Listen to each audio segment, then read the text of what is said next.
Good afternoon, everyone. My name is Shuuji Kajita, a researcher of National Institute of Advanced Industrial Science and Technology of Japan, known as AIST. It is a great honor to have a talk at this ICCAS conference. I sincerely appreciate Professor Kyun-So Kim of KAIST, General Co-Chair of this conference, who invited me. Also, thank you very much for all members of ICCAS 2020 committee who worked very hard in this pandemic situation. I'm sorry that I cannot visit Busan City in Korea, but I will visit Busan later when COVID-19 has ceased. Today, I'd like to present the humanoid robotics research in AIST. During the last 2 decades, we have been developing humanoid robots, as you see in this slide. We have struggling to develop their hardware, software, and finding their applications. And we found it was not easy at all, especially in finding applications. This leads the second topic of today, that is open issues in robotics. In other words, why robotics is so hard in real-world applications. This will be discussed at the end of this talk. Okay, let's start the first part. It was 35 years ago that I started my research. In 1985, I joined Mechanical Engineering Laboratory, which was later reorganized as AIST with another research institutes. From the very beginning of my research career, I was particularly interested in biped robot control because of the pioneering work of Professor Ichiro Kato, who built the world's first humanoid robot, Robot1, at Waseda University. Getting the budget for my own biped robot was very hard, but with the help of my former supervisor, Dr. Tani, I could start the development. And 6 years later, after one unsuccessful prototype, we realized a simple biped walking robot. Meanwhile, we formalized the basic concept of its control, the linear inverted pendulum mode. Let me show you a video that we presented at IEEE ICLA 1991. This experiment shows the basic control strategy of a biped robot. The constraint control is applied to allow the body of the robot to move on a particular line and keep a constant posture. Under such control, the equation of motion of the system becomes quite simple. We call this the linear inverted pendulum mode.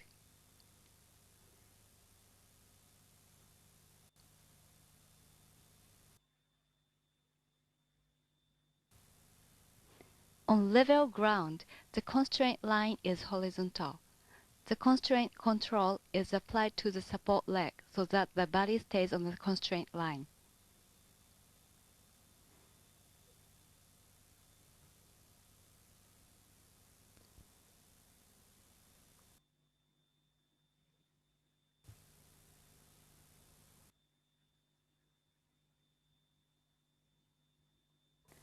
To achieve the desired walking velocity, the swing leg is controlled to touch the proper point on the ground at the proper time.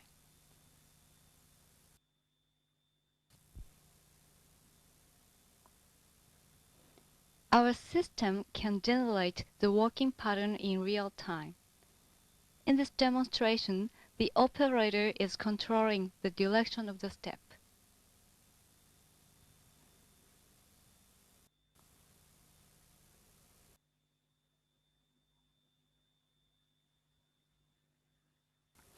On uneven ground, the constraint line is determined from the previously specified data about the ground. The horizontal component of the motion remains the same as in the walking on level ground. You might observe the robot did vibrate at the end of walking. This is because the robot was not equipped with foot force sensors nor IMU because of lack of budget. And 5 years later, we had a shocking news. That was Honda humanoid robot P2, press released in December 1996. It has 1.8-meter height, 210 kilogram weight, and 30 degrees of freedom. Also, it was a self-contained humanoid robot equipped with onboard computer and batteries, and most importantly, it could perform beautiful dynamic biped walking. There were no comparable robots in 1996 in any place of the world except Honda. I was really shocked, but as a result of this news, a new national research project had started.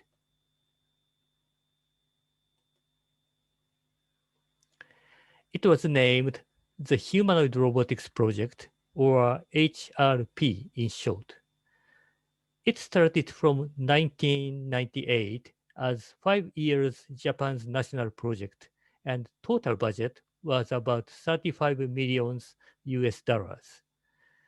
That's more than 1,000 times of the budget I spent on my robot. The purpose of the humanoid robotics project was to investigate possible applications of humanoid robots. One of the possible applications was illustrated like this. In this drawing, two humanoid robots are inspecting an industrial facility that looks like a nuclear power plant. This is another drawing for the possible applications of a humanoid robot. Here, a robot is operating in a biohazard situation, probably in a pandemic. But remember, these illustrations were drawn 18 years ago.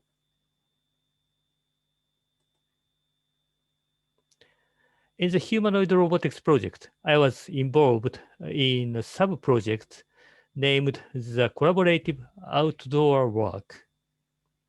For me, it was exciting to work with other researchers and professional engineers from private companies. This video is our final report at the end of the project in 2003.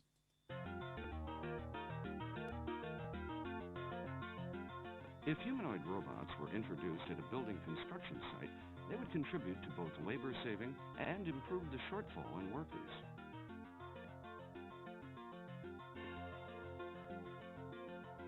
Let's look at the robot's collaborative work with an operator when mounting panels, its skill to walk on uneven surfaces, and its skill to recover from falling.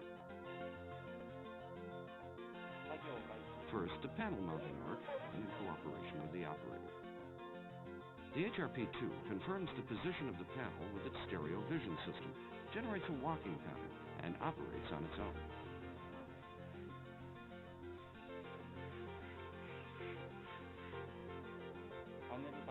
Voice commands can be used, and the robot recognizes them.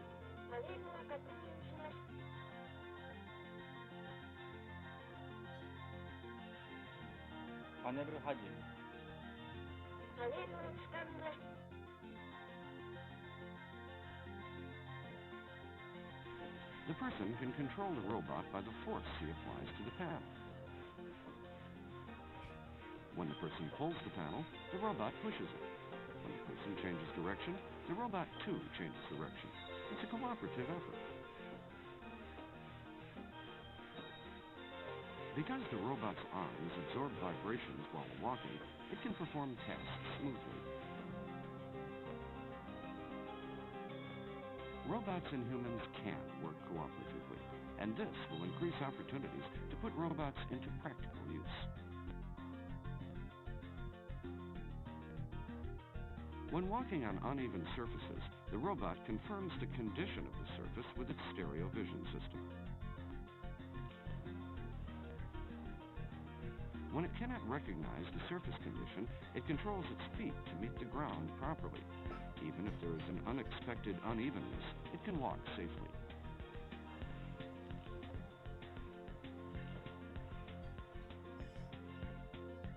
To recover from falling, the robot smoothly changes its center of balance and its position to support its body.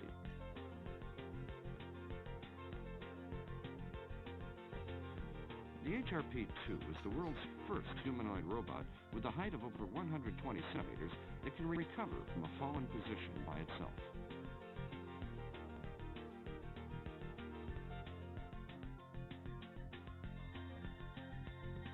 We also developed technology to ease the shock from falling down.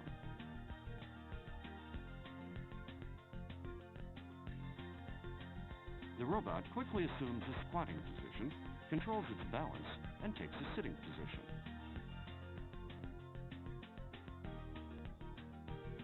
These technologies enable the robot to get up even if it falls and resumes its task.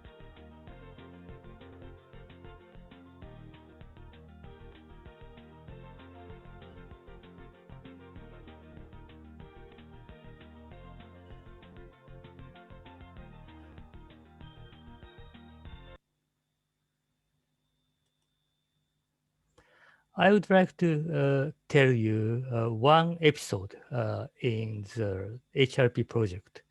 It was a few days before the falling down experiment. We wanted to make sure that the robot would not be destroyed by the fall impact. So we conducted an impact test. The man in the picture in the left is an engineer of Kawada Industry who built this blue robot, as well as he's a black belt in Karate Master. We asked him to apply an impact at the robot hip.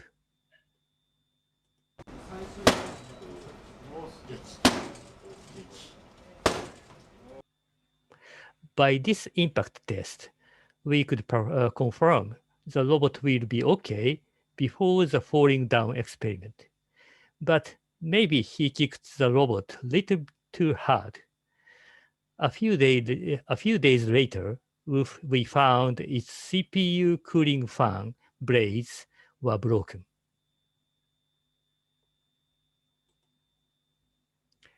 After the HRP project was over, we developed a couple of humanoids for outdoor environment, which were designed as dust-proof and splash-proof.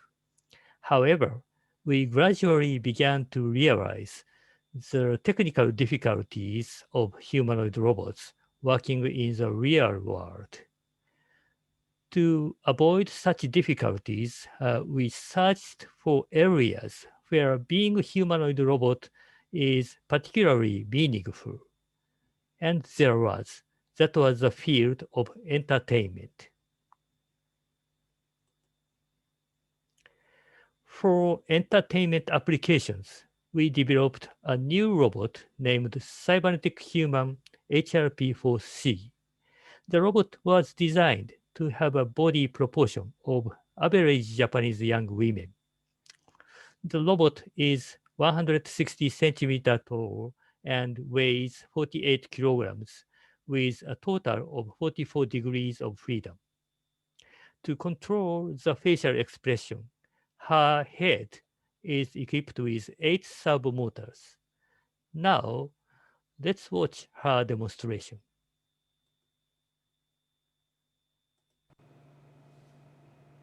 The robot on the left is HRP2 and the robot on the right is HRP4C. Two robots are performing basically the same warming up motion. But since HRP4C has more degrees of freedom than HRP2, she can perform much human-like motion.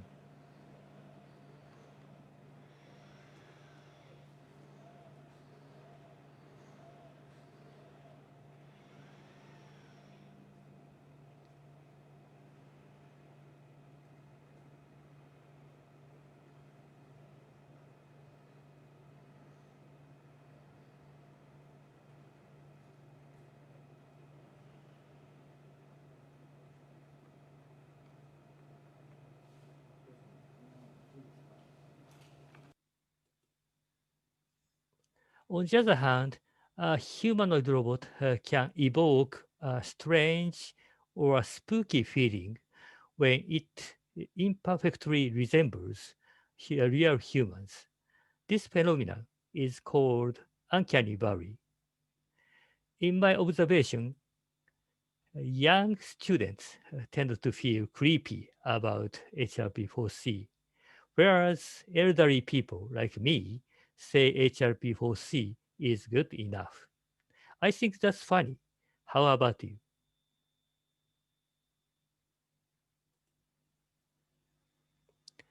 Using this robot, we performed various entertainment stages such as fashion shows, plays, and singing performances. But the most complex was the stage show where HRP4C sang while dancing with four human dancers.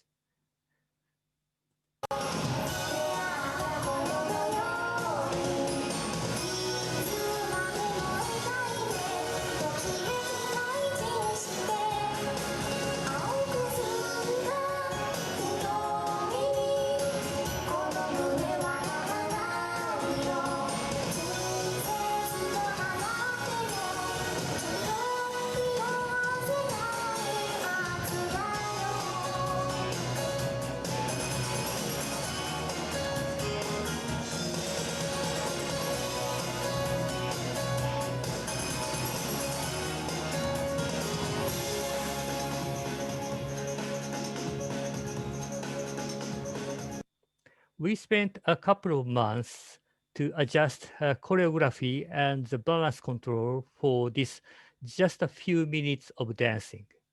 This show was exhibited in Tokyo in October 2010 and in Paris in July 2011.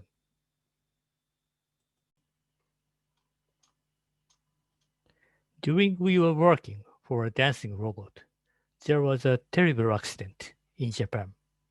As you know, on March 12th of 2011, Fukushima Daiichi nuclear power plant has exploded, and a large amount of radioactive material contaminated the surrounding area. It might be prevented if the engineers could inspect and adjust the reactor immediately after the earthquake and the tsunami.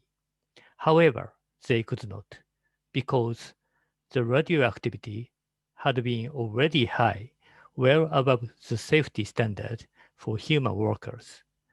There was no robot which could work at this early stage of Fukushima disaster, and we could do nothing. I can never forget an email from an ordinary citizen who was angry because we did not send our humanoid robot to Fukushima.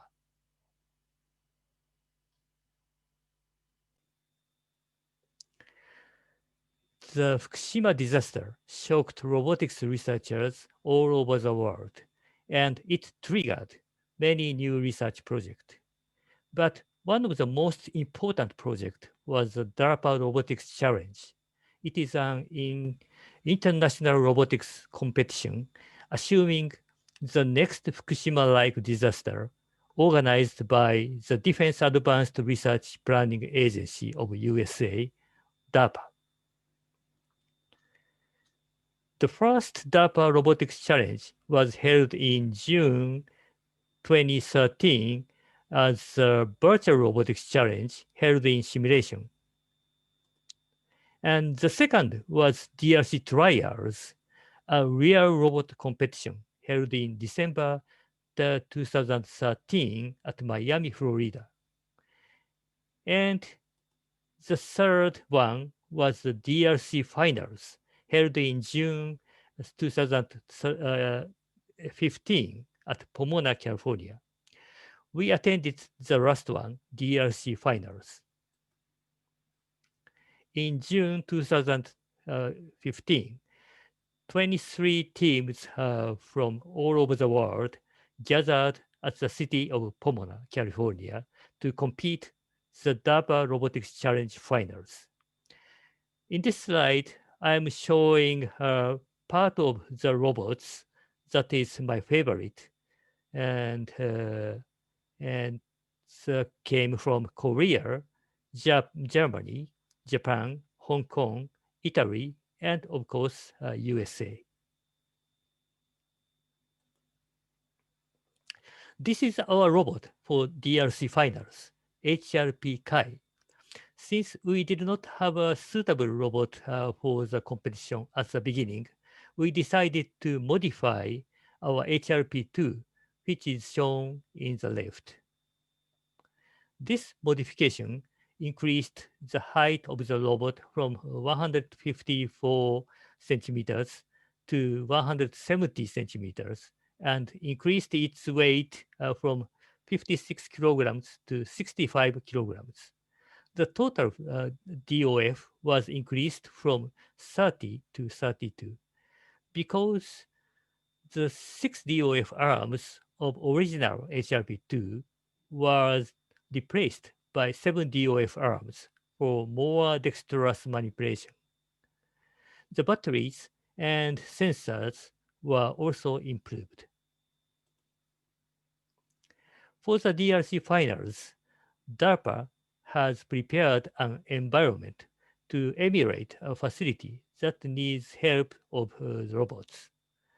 At first, a robot must drive a vehicle towards the facility, then get off the car, open the door, turn a bulb, using a cutting tool to cut a hole on the wall, do a surprise manipulation task, traverse rubble or negotiate irregular terrain, and climb stairs. These 8 tasks must be completed within 1 hour, and a robot that has cleared more tasks wins. If the number of tasks cleared is the same, the faster robot wins. Next video shows our challenge in the DRC finals with 20 times fast forward. Our robot HRP2 Kai could successfully drive the vehicle, which was the task number 1. Although the task number 2 was egress, we could not prepare this. The robot got out of the vehicle with the help of human supporters. And it had to wait for 10 minutes as a penalty for this human assist. Now the robot is waiting.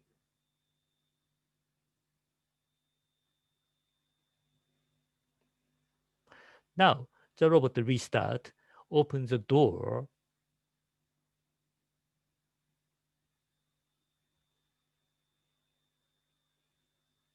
and pass through the door.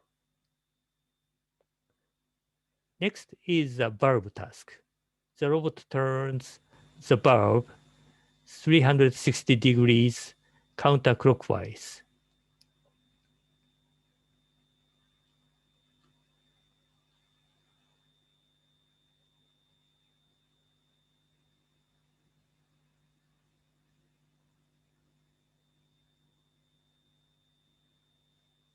For the next, we skipped the wall task and took the surprise task. In the task of this day, the robot had to pull out a plug from a socket.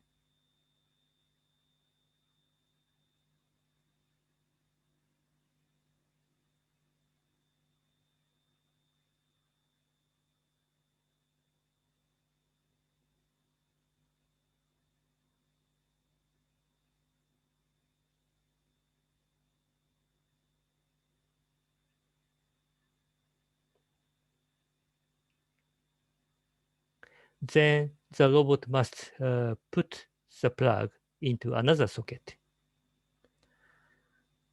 In this sequence, robot moves very slow because the communication link between the robot and the operator was intentionally degraded.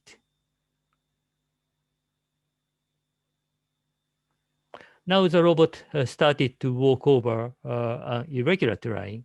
In our system, robot uses LiDAR, and it takes a new step with the help of operator. Unfortunately, in the final step of this task, our robot made an incorrect measurement, which resulted losing balance and fell down. That was the end of our game. Our team scored 5 points with total time of 55 minutes and 15 seconds.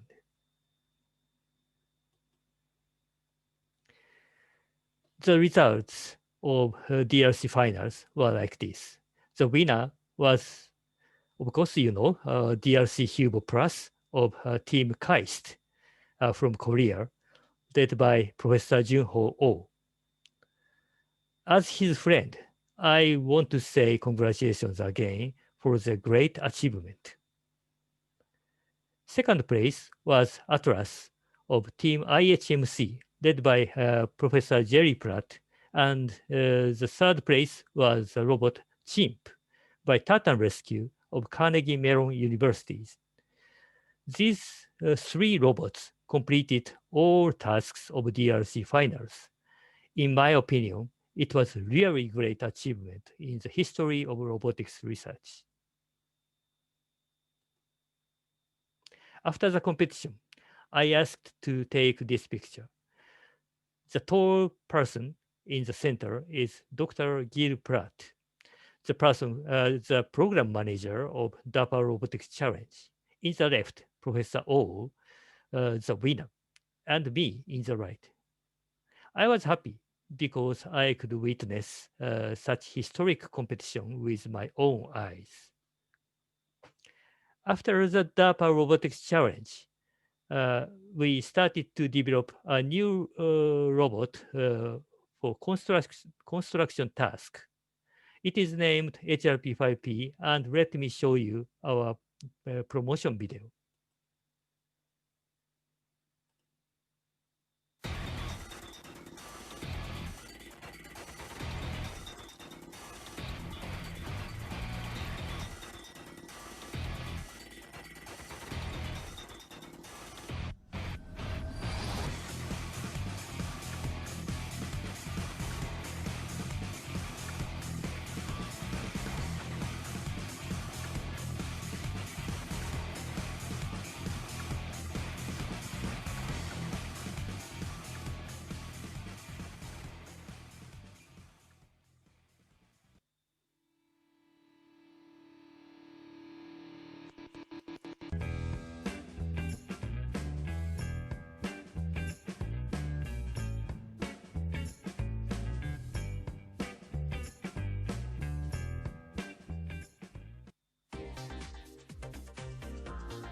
At the end of my talk, I would like to discuss the open issues in robotics. In other words, what is the unsolved problem in robotics? In my opinion, there are still many unsolved problems in robotics. Moreover, I imagine that some problems may not even be known to exist yet. My first open issue is a long period required for implementations. For a given robotic task, we usually spend a lot of time to accomplish it. In our experience, to realize robot dancing, two researchers had to work for 1 month. In the case of DARPA Robotics Challenge, we needed 10 researchers work very hard for 5 months. For the construction task of HRP5P, we needed 8 researchers work very hard for 1 year. Usually, this kind of researcher's labor is not counted, but if we really want to commercialize humanoid robot, it is essential problem to make it drastically shorter.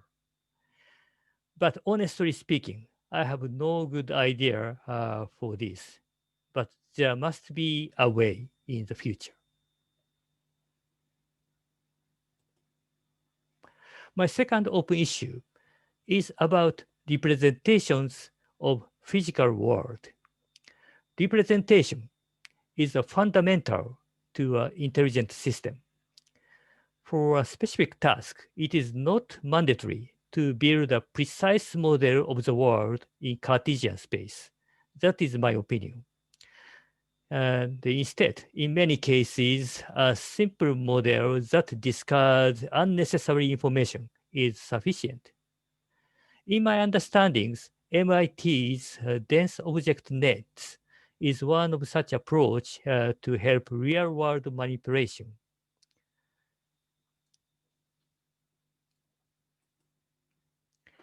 Another example is our dynamic modeling named spatially quantized dynamics. In this representation, we model a dynamic system in spatial domain instead of time domain.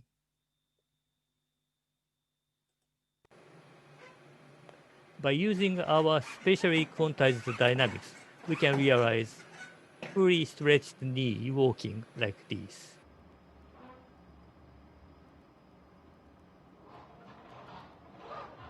This is half-speed playback.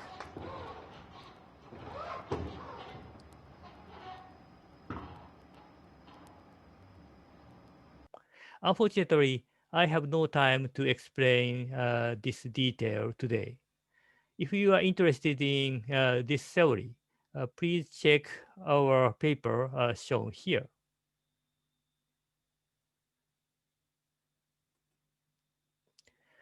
My third open issue is manipulation of clothes. In this picture, I tried to put a Tyvek suit on the HRP4C by hand. It took about half an hour, and it was very tedious. And this type of suit, Tyvek suit, is used at the Fukushima Daiichi plant to protect human workers from harmful substances. In the future, a humanoid robot will need to wear such suit by itself.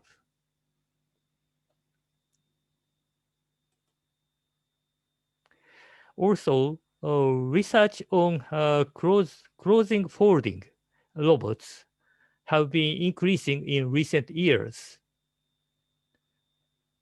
In this video, I tried to fold a t-shirts as fast as possible I can.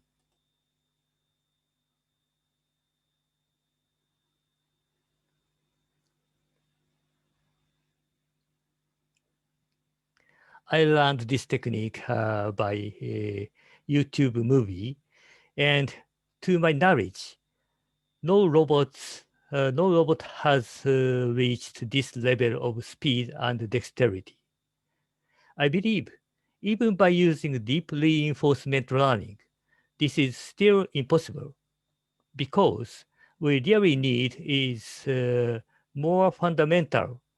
What we really need is more fundamental understanding of human manipulation.